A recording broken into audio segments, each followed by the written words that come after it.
Hello students, welcome back to maths classes. पिछली video में हमने real numbers, classification of numbers, prime numbers, composite, co prime, इन सभी को डिटेल में पढ़ा था। आज हम पढ़ेंगे चैप्टर 1 के नेक्स्ट इंपॉर्टेंट टॉपिक्स, जैसे prime factorisation, fundamental theorem of arithmetic और प्राइम फैक्टराइजेशन की हेल्प से एचसीएफ और एलसीएम कैसे निकालते हैं।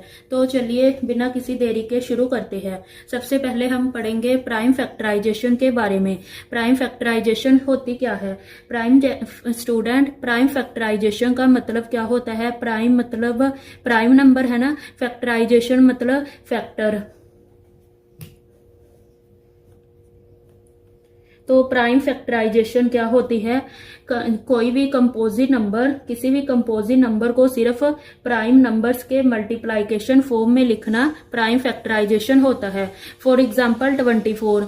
कल हमने पढ़ा था जैसे कंपोजिट नंबर क्या होते हैं, 4, 6, 8, ये सभी कंपोजिट नंबर होते हैं ना। कंपोजिट नंबर की डेफिनेशन क्या होती है? 2 से ज्यादा डिस्टिंक्टिव डिवाइजर जिसके हो वो कंपोजिट नंबर होते हैं। तो जैसे हम 24 की प्राइम फैक्टराइजेशन कैसे फाइंड करेंगे? जैसे 24 को हम डिवाइड करेंगे 2 से, ये बन गया 12। नेक्स्ट 2 से डिवाइड किया 6, फिर 2 से डिवाइड किया 3, 3 से डिवाइड किया 1। तो इसके फैक्टर क्या बन गए 24 के? 2 मल्टीप्लाई 2 मल्टीप्लाई 2 मल्टीप्लाई 3। तो 2 की पावर 3 क्रॉस 3। अब आप सोचेंगे कि हमने 24 को 2 से डिवाइड किया तो हम 3 से भी तो डिवाइड कर सकते थे। हम कर तो सकते थे, लेकिन इसको सीरियल वाइज करना है। तो प्राइम फैक्टराइजेशन आपको समझ में आई? कंपोजिट नंबर जो होते हैं उनके मल्टीप्लाइकेशन को क्या प्राइम नंबर्स, कंपोजिट नंबर को सिर्फ प्राइम नंबर्स के मल्टीप्लाइकेशन फॉर्म में लिखना ही प्राइम फैक्टराइजेशन होता है। चलो एक और एग्जांपल देख लेते हैं। जैसे 32760, इसकी हम प्राइम फैक्टराइजेशन करेंगे। जैसे इसको पहले 2 से डिवाइड किया तो ये बन गया 16380। फिर 2 से डिवाइड किया, ये बन गया 8190। फिर 2 से डिवाइड किया, ये बनेगा 4095।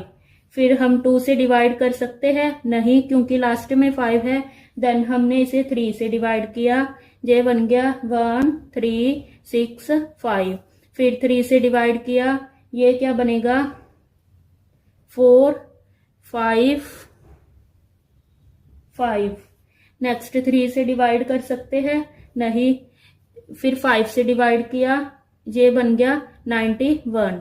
फिर 5 से तो डिवाइड होएगा नहीं, तो हमने 7 से डिवाइड किया, ये बन गया 13। नेक्स्ट 13 से डिवाइड किया, ये बन गया 1। तो इसके फैक्टर कौन कौन से आगे? 3, 2, 7, 60 के फैक्टर आए 2 cross 2 cross 2 cross 3 cross 3 cross 5 cross 7 cross 13। मतलब 2 की पावर 3 क्रॉस 3 की पावर 2, 5 इंटू 7 इंटू 13। तो ये क्या होगी प्राइम फैक्टराइजेशन। मतलब प्राइम नंबर्स ही लेने हैं, इनको इनके फैक्टराइज, इसको जैसे फैक्टराइज किया तो प्राइम नंबर्स में ही हम करेंगे। तो आपको प्राइम फैक्टराइजेशन समझ में आई। नेक्स्ट अब हम पढ़ेंगे एलसीएम और एचसीएफ के बारे में। स्टूडेंट्स, आपने एलसीएम और एचसीएफ को छोटी क्लासेस में पढ़ा ही होगा। एलसीएम क्या होता है? Least common multiple. और एचसीएफ क्या होता है? Highest common factor. क्या होता है ये? Least common multiple. और एचसीएफ क्या होता है? Highest common factor. अब आप सोचेंगे मल्टीपल और फैक्टर में फर्क क्या होता है। चलो एग्जांपल देखते हैं। जैसे एग्जांपल है 24। 24 के मल्टीपल्स, 24 को हम ऐसे डिवाइड करें तो 2 से डिवाइड किया 12, 2 से डिवाइड किया 6, 2 से डिवाइड किया 3, फिर 3 से डिवाइड किया 1। तो 24 के फैक्टर क्या क्या बने? 2 पावर 3 क्रॉस 3 है ना। तो ये देखो जो ये 2 पावर 3 क्रॉस 3 है, ये क्या फैक्टर हो गए, किसके फैक्टर्स ऑफ 24, और ये 24 जो है ये होता है मल्टीपल। समझ में आया? इसको हम मल्टीपल बोलते हैं क्योंकि ये देखो मल्टीप्लाइकेशन ही है, इनकी मल्टीप्लाई करके ही तो 24 बना है। तो 24 क्या हुआ मल्टीपल, और ये सभी क्या हुए फैक्टर। तो एलसीएम और एचसीएफ की फुल फॉर्म होती है लीस्ट कॉमन मल्टीपल, इसकी होती है highest common factor.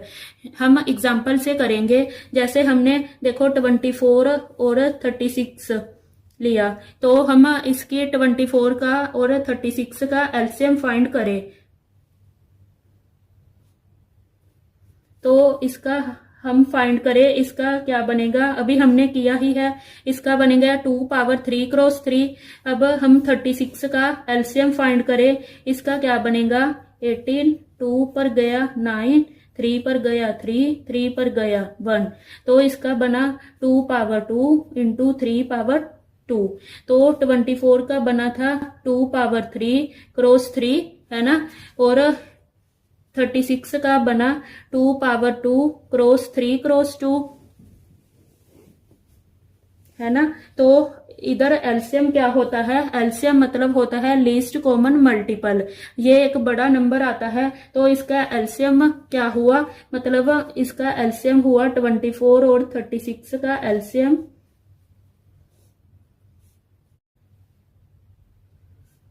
2 power 3 into 3 power 2, मतलब इसमें हम क्या पावर बड़ी लेते हैं। जैसे इसकी पावर 2 है, इसकी पावर 2 की पावर 3 है, तो बड़ी पावर इसकी हुई, तो 2 पावर 3 इंटू 3 पावर 2, ये क्या बना 72। तो ये एलसीएम बन गया। और यही हम एचसीएफ की बात करें, इसका एचसीएफ क्या हुआ, एचसीएफ होता है हाईएस्ट कॉमन फैक्टर, मतलब इसमें हम छोटी पावर लेते हैं। जैसे इसकी छोटी पावर, इनकी छोटी पावर है 2 की पावर 2, और इनमें छोटी पावर क्या है 3 पावर 1 या 3 पावर 2, 3 पावर 1 है ना।